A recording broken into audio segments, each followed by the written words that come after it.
Gusto mong gumawa ng fudgy brownies pero wala kang oven?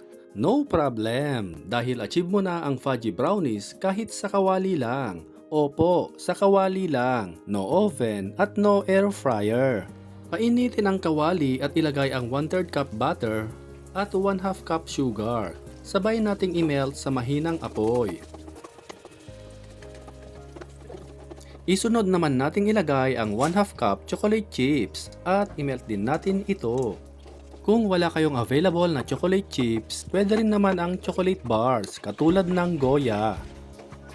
At kapag ganito na ang consistency niya, ilagay na natin ang 1/2 cup cocoa powder. Haluin ito ng maigi.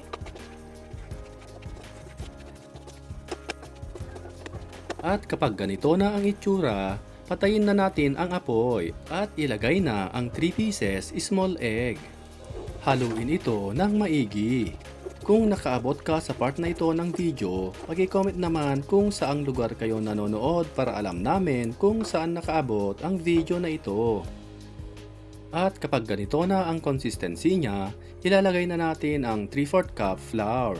Dapat nakapatay pa rin ang ating kalan. I-mix lang natin ito ng maigi.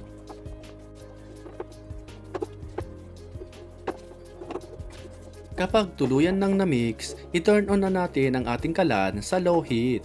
I-continue ang paghalo para maluto ang flour. Nakakangalay ng braso pero kailangang magtiis. Mas masarap kasi kapag pinaghihirapan. At kapag ganito na ang itsura at di na mamasa-masa, ilagay na natin ang dinurog na mani at haluin natin ng maigi.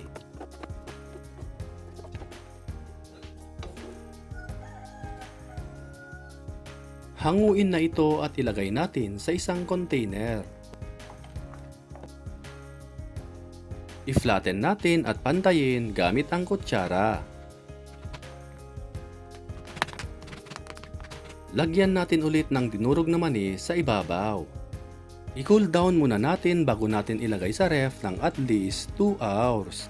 Pagkalipas ng 2 oras sa ref, pwede na itong ihanda. Hati-hatiin para ma-share natin sa ating kapamilya. Achieve mo na ang fudgy brownies kahit sa kawali lang. Bukod sa masarap na, ay pwede pa itong pangbenta. Kaya ano pang hinihintay nyo mga kanoypi? Itag at ishare mo na ito sa mga friends and families mo. Sa lahat ng ating avid followers and viewers, maraming salamat po sa walang sawang pagsuporta at panonood. At kung bago ka pa lamang dito sa aming page, ay mag-follow ka na para updated ka lagi sa aming bagong recipe. Hanggang sa muli!